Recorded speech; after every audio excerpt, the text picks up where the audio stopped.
Sharp Game here, back with another video.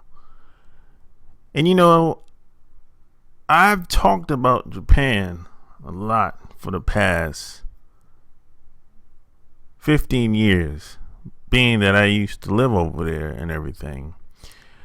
And I had a great experience in Japan. I must admit,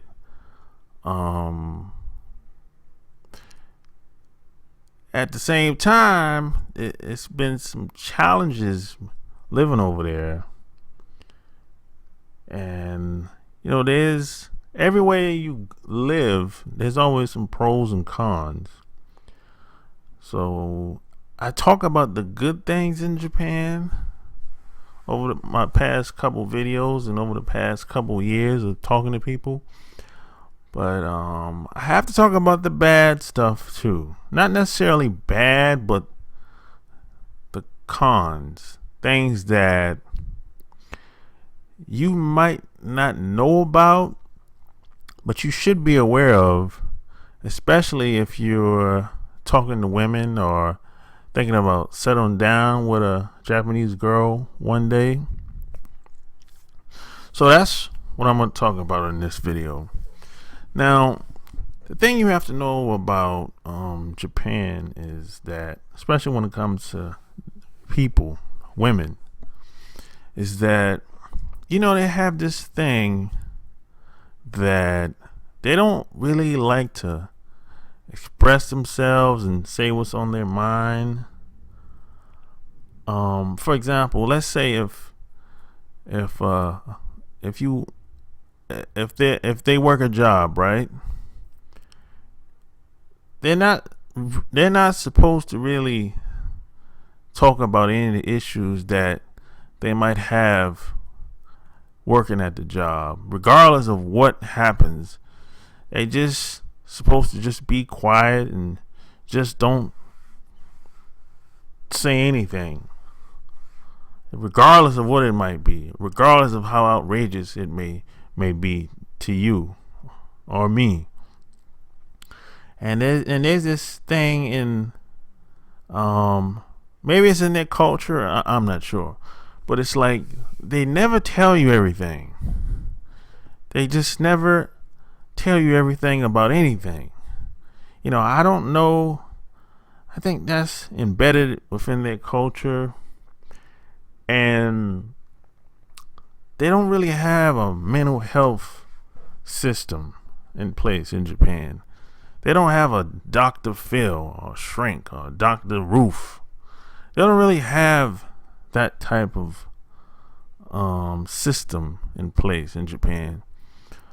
They don't really have anyone to talk to about family issues or anything that's on their mind, that something tragic might have happened in their lives. A woman's life, for example, maybe she was molested, or maybe something, she might have had an accident, or maybe they don't really have anything system set up for that. So they don't have like a Dr. Phil, unless it's a foreigner, but as far as the Japanese people, they don't really have a system like that set in place. So you have to be aware of that, because you might meet a woman and she might kind of be a little somewhat cold sometimes, or maybe she might not know how to express herself because she's not used to doing that. And there's another thing, is they don't show a lot of emotion. There's no public affection. There's no most people don't hug. They just bow. They're kind of detached from it's kind of weird. The relationship between males and females in Japan, they're kind of standoffish. It's like if you meet a girl in Japan, and if you're coming from the Western world, North America, you're probably gonna have to teach her how to be affectionate if you were raised in that kind of way, like I am. Because in my family, we used to hugging and kissing and stuff like that.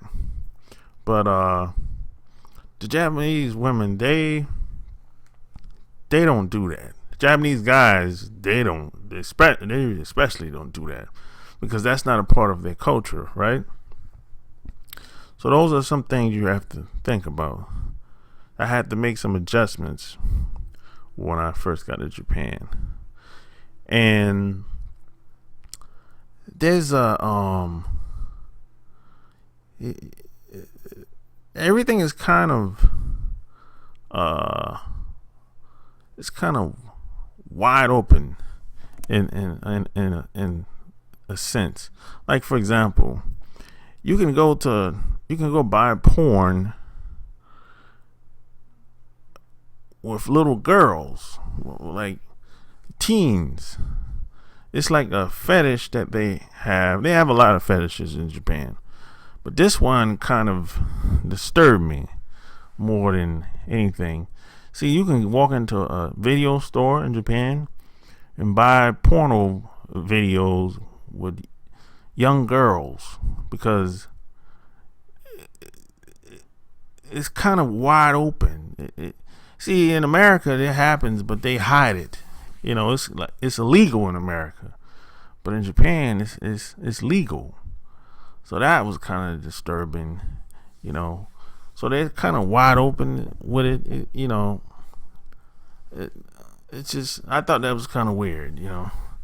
But it's just some things that if you live in North America, you probably will get caught off guard if you've been in Japan for a while.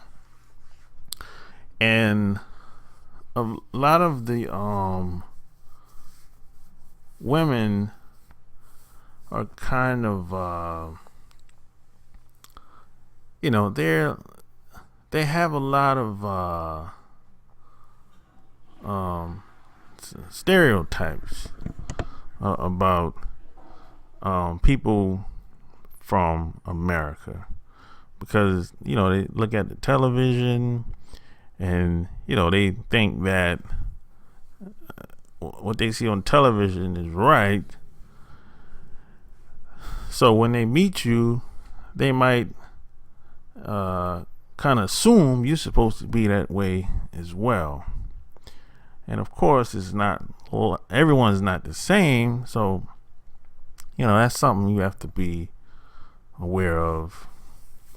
But the biggest thing is they're not used to expressing themselves. They're supposed to suppress their feelings, their emotions, and after a while, at least after maybe a couple years, couple months, once you suppress your feelings and how you feel about something, people usually explode. So that's not healthy. That's just not good as a, you know, just as a human being. That's not a good idea to be that way. But I think that's a part of their culture, you know. And then another thing about Japan is, I mean, they work the hell out of people over there. So it's like, if you get a job over there, I mean, if you're a Japanese person and you have a job, they work the shit out of them. Not everybody, but the majority. But another thing that I thought was kind of crazy is you can't have another job or any type of, like, you know, you might have a full-time job, but you can't have a part-time job. So the company, they want to control you. You can't have no outside jobs or other opportunities if you work for a big company in Japan. So that's too much control, in my opinion. You know, I mean, it's just kind of weird. You know, so if you're a person, of course they don't do foreigners like that. But if you're a person that's living in Japan, if you're a Japanese person living in Japan, and if you're working for a big company, they basically want to own you. You can't have any business opportunities or earn any other income outside of your job. So this is why a lot of Japanese people will put stuff in other people's name just so they can keep their job, you know. But of course it's illegal, but they do it anyway because they know that the big companies have too much control, and plus they work the shit out of them. They work them like 5, 6, probably 7 days a week. You know, so damn. I mean, I just thought that was kind of crazy. You know, that's just. And then there's, you work till you die, basically. You know, that's basically how that shit is. This is not like living in North America. Living in North America is pretty much this is a welfare state. You know, for the most part. You know, we have all kinds of financial assistance that people can get, whatever. But in other countries like Japan, they have some programs, but they don't have as much programs as they do in America. But they'll work the shit out of you, you know. So those are just some things about Japan that I thought was a little disturbing and stuff that I didn't like, especially about when it comes to women. They don't really express themselves. They're not affectionate. You know, you have to really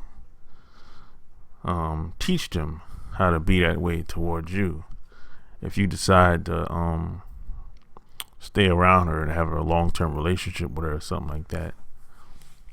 They don't really have a mental health system over there. Those type of things really was stuck out. And plus, another thing you have to realize, a lot of women over there, they don't really have very much say so in anything. They don't really have any women's rights, or the guys. The society is dominated by Japanese guys. So, you know, this is why a lot of women will come to America, and they have a lot of freedom, have a lot of say so. They can speak, they can voice their opinion.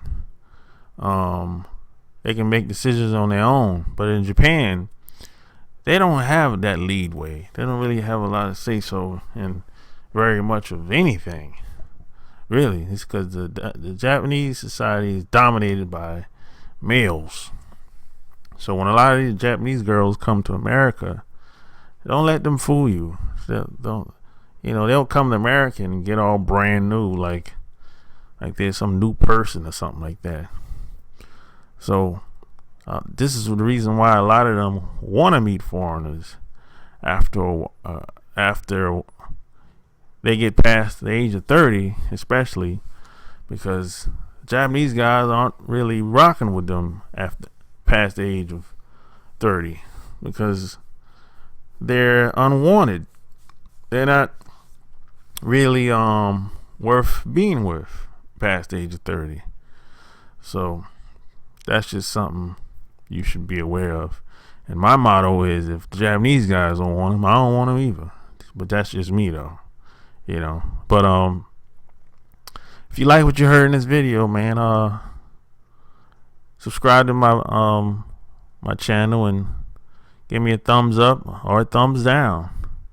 And check out my blog at chooseyourrelationships.com. That's chooseyourrelationships.com. So until next time, Sharp Game is out.